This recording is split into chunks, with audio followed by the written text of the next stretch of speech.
Hello everybody, this is SuperGinger65 back after a while with Minecraft. Surprise there. And today we are doing another redstone thing. As you can see, there's my last one over there. But today we are learning about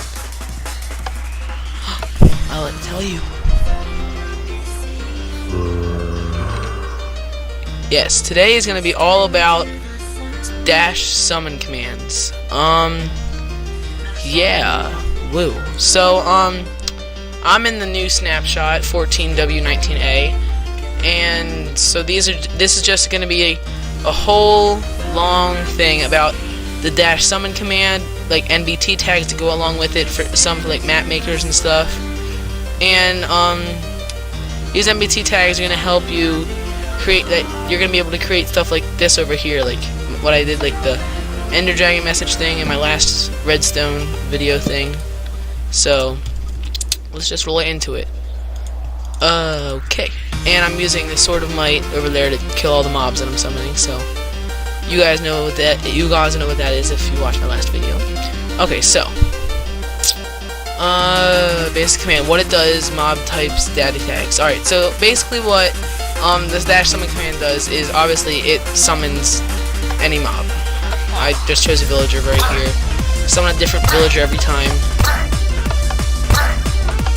It's kind of fun to just do this. Alright, but okay, so dash summon has many different data tags. I'm gonna be going over most of them in this video. I left out one or two just because I couldn't get them to work. I don't know if it's a bug or if I just wasn't using them right. I'm probably not using them right, but okay, anyway. So there's many different mob types. If you want to see them all, you can just type in dash summon and then hit tab, and that'll tell you all the different mob types that you can actually summon in.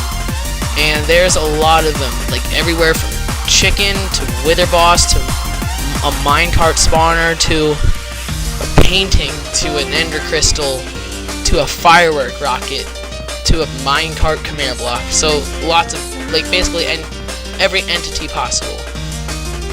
Including FallingSand, actually.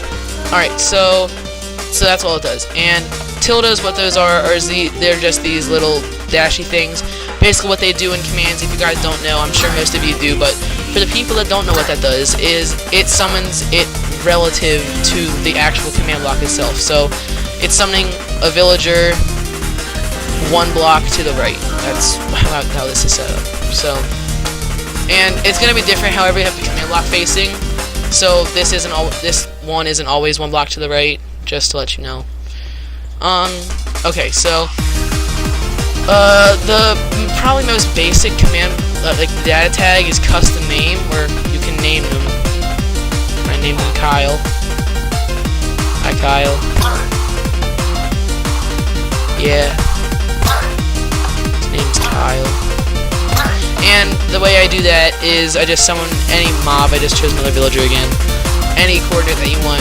And then you custom name him whatever you want. It doesn't have to be Kai right here. And then if I didn't have this right here, let me just take this out real quick. If I didn't have that right there, then I would have to look at him like it was actually a name tag. So CustomName just names him. But then you have to add in CustomNameVisible 1 if you want it to actually have a name over it like an actual player. So, basic little data tag right there, custom name. A special thing for a villager data tag is profession. What that does is it actually giving us a custom name is actually gonna whatever. So I'll just take that out. So he's not gonna have. All right. So basically, this is gonna summon a villager with a profession of 3. Which I don't know what they are. It's going to summon the same exact villager profession every time. As you can see, it's the same villager. If I change this to 5, it's going to be that villager. If I change it to 2, it's going to be the purple villager. So, profession. That's all that does. Alright, ActiveEffects. Probably one of the most useful data tags. You give any mob, I chose a zombie, and then the coordinates, you summon it, give it the coordinates. I just named him John just because I could. And actually no, I named him John and then give him CustomNameVisible 1 to show you that the effect actually does work. So we already went over that. But then the data tag for this is ActiveEffects :bracket curly bracket ID and whatever ID of the potion effect that you want. 14's invisibility. And then duration, how long you want it to have it. I just gave it 1,000 just because, you know, why not. And amplifier. Amplifier is basically not for basically like for speed and stuff, like how fast you're gonna go, what the amplification is. It doesn't really matter for invisibility, so I just gave it 100 just because. And then always at the end of the data tags, you want to end it with the same amount of brackets that you have. So end a curly bracket right there, because there's a curly bracket right here. Then an actual bracket right here, because there's one right there. And then you just end the whole data tag right there. So if you guys didn't know that. And then you'll summon an invisible zombie. You'll see particles in a second. You can hear him. See, he's right there. See, there's particles. He's right there. He's just invisible. Alright. Here's a very useful one. Saddles that are automatically on horses. And all that actually is EntityHorse is just a name for a horse. It just has the word entity in front of it. I don't know why they did that, but all you do is summon a horse, and then the data tag is literally just saddle 1. So if you wanted to have a saddle, that's all the data tag is, and you can ride around on him because he already has a saddle. Okay.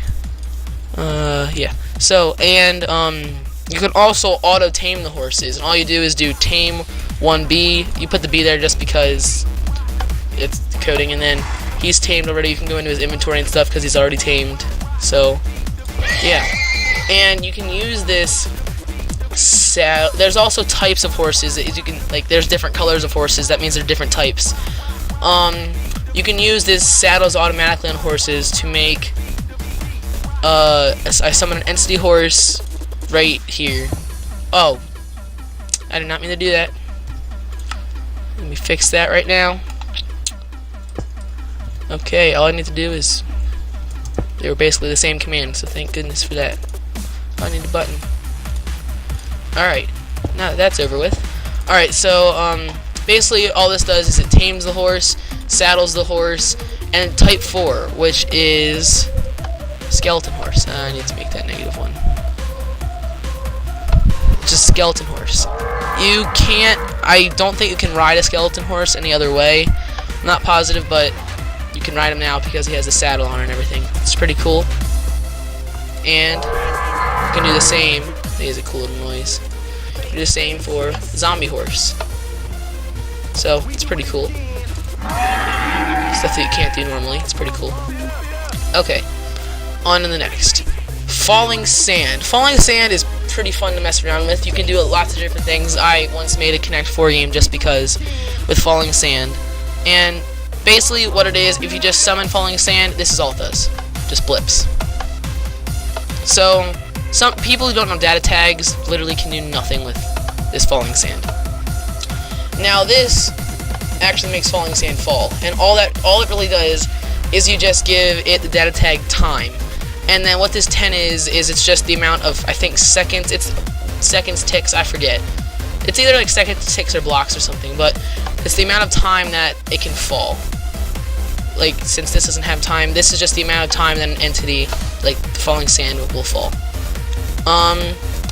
And you can also take the FallingSand, which this is how I made the Connect 4 game, and change it into a different block, so you can get falling other blocks. I'm sure people know that, but all you just do is summon FallingSand wherever you want it, and then you do the command, well, not the command, the data tag, TileID, and then whatever block ID you want. Stone just happens to be 1. If I did 2, I forget what it is. It is grass. I think 3 is dirt. Yep, so it just goes to the tile IDs, so that's all that does. Direction. This is a data tag. I could not get it to work. I don't know why. The snowball just falls, but I could not get it to work. I'm probably just doing something wrong, but that is a data tag. I don't know. Now, motion I did get to work. Motion is pretty much only for FallingSand. It basically does the same thing that direction does, but with FallingSand. And you can, yeah, this could keep me entertained for a while. Ha ha ha. You can chuck sand any way that you want.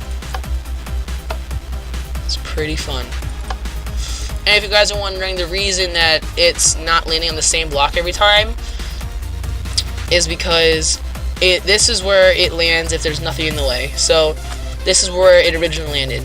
Then when I shot it again, it couldn't make it on top of this block, so it bumped up against it and slid down.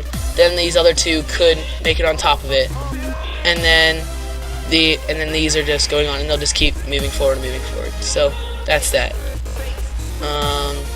Yeah. Poof. Okay. So yeah. This could keep me entertained for a while. And you can make it shoot any direction you want. Like, oh yeah, I guess I even forgot to show you guys this. The time I just set to 1,000 because I can. And then the motion, basically what you have to do, this is the same for direction, I didn't show this either, but basically what you do is just do motion, colon, bracket, and then the coordinate that you like want it to go in motion. So what I did was I just summoned this FallingSand 5 blocks above the command block, and then I shot it up with a velocity of 1, and then relative to the command block, this just happened to be forward. Like if I made this an actual 1, it would fly that way. So yeah. Okay. No, yeah, that's minus. It's dark. It's so much fun. Now, no, I'm sorry, I just need to tower this up until I can't. Alright. So, mobs riding mobs. That's how I accomplished my bunny creature that's over here. My bunny creature. Alright, and basically, if you guys are confused on that data tag, all that you really have to do for it is you just summon whatever mob you want. This is for, well, the mob that you summon in, that you actually are summoning. Like, I'm actually summoning the skeleton and then making it ride on the other ones. But the mob that you want on top, you should have as your first one. Okay, if that makes sense. I'm pretty sure I have this broken too, so don't even worry about this part. I accidentally did that wrong.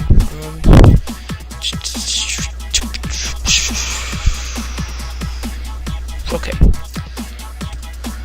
Alright, so, all I'm doing is summoning a skeleton 3 blocks above, riding on a bat. And the way that you do the riding is you just do capital R. All these ones that I have capital have to be capital. All the ones that I have lowercase have to be lowercase if you want them to work. Yeah, if that makes sense. Okay. So, riding, ID, bat. Bat has to be capital too. So, that's all that is. So, it's just riding, colon, curly bracket, ID, bat. And then you can just keep increasing this. So, bat, I'll just say, whoops, caps lock. Riding, another bat, because we can. Okay. That's a lot of curly brackets. I think that's going to work. Yeah, now it's riding 2 bats. That's also how I made the flying creeper over there, if you want to check that out.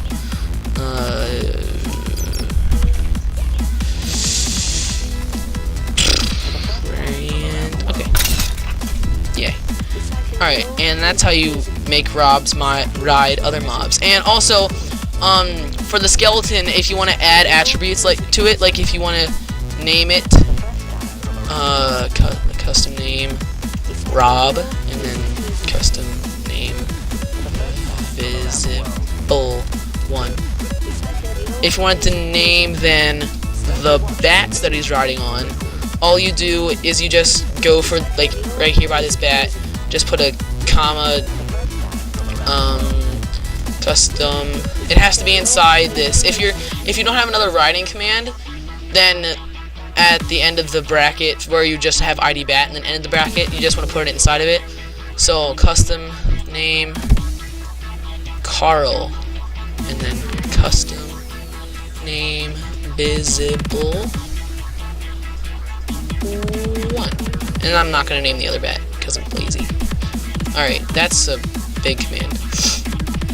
Okay, so now the skeleton's going to be named Rob, and the bat's not going to be named because I typed something in wrong, but I really don't feel like fixing it. Okay, but yeah, I'm not gonna kill the bats. Oh, see, I named the bat Karl, but it wasn't showing up. I don't know why. Oh, well, I'm not gonna mess with it. Okay, equipment. This is something really cool. You can actually add equipment to mobs without, like, if I just summoned a zombie just right here, and then chucked him boots. Yeah, sure, he picks them up and puts it on. Or are you gonna pick it up and put it on? Oh yeah, that's right, they changed it. So I guess, never mind, forget what I just said. Okay, but this is how you give mobs equipment, and I just chose a giant because it's cool. So yeah, it's a pretty long command, so yeah. All you just do is do equipment, and then I did diamond sword, diamond helmet, diamond chest plate, diamond legs, diamond boots. And what you have to do for all this is just, I think this works, but it turns into this. Yeah, it's pretty cool. But my sword of might, hit him. Yeah, okay. The equipment. So this is the command. You just do equipment, colon, bracket, curly bracket, and then, so basically, this bracket is here, and then what you do is you do a curly bracket, ID, diamond sword, curly bracket, comma, curly bracket, ID, diamond helmet, and this can be whatever armor piece you want. So, if instead of a diamond sword, I wanted, I don't know, wool. I think that'll work. Is he gonna hold wool? Yeah, he's gonna hold wool because he's cool. Okay. Yeah. So diamond chest plate, curly bracket, blah blah blah, on and on and on. But you need to have these curly brackets here, and then to end it off, you just want to end it off as normal with this curly bracket, then the bracket, because there's a bracket after equipment right here, and then the actual data tag. And that's how you do equipment. And then last, but actually not last and also not least, fuses. You can make TNT instantly explode. It's kind of fun. You can also do this with creepers. So if I will change this to creeper. Oh yeah, wait. Creepers are different. 1 second. Creepers I think have to be 0. Yeah. Creepers have to be 0. And let's make it 10 so you can actually see. I don't know why his particles aren't moving. Let's change this to back and -1, 2, 3. I don't know why his particles aren't showing up. That's kind of weird. Let's see if we can do -1. Yeah, I don't know why his particles aren't showing up. That's kind of weird. But his blast is definitely knocking me back. Okay. The way you just do this is literally just fuse, and for TNT it can just be 1 because it'll blow up right away, or it can also be 0. Let me just change this back to TNT. Primed TNT. Oh god, I forgot I put it right there. Ha! Now I need to fix this. See, nothing ever happened. Okay. Let's try to fix this. Alright, so yeah, it just makes it blow up, like, absolutely instantly. Oh my god, I did it again. Hey, it's fixed. Yay for me. Okay. I'm not gonna mess up this time. I'm not gonna mess up this time. I'm not gonna mess up this time. I'm not gonna mess up this time. I'm gonna mess up this time. Alright. Now I'm gonna change that to 20. Ah, perfect. Okay. And that pretty much ends our /summon tutorial. /summon/summon, whatever you want to call it. If you guys did enjoy this, please like and subscribe and all that good stuff. And I will see you all in the next episode. And also, comment what you want to see next, if you want to see more of this redstone stuff, because it's been getting more views basically than anything else on my channel, like Hunger Games and stuff. This has been getting more views, and I've only put out 1 video, so yeah. So thank you all for watching. Oh yeah, if you want to see how I made floating signs, just do this. This plus supply. Oh yeah. This is a plus. Thank you, Eamon, for showing us this. Dash set block. This one. Minecraft. Piston. Extension.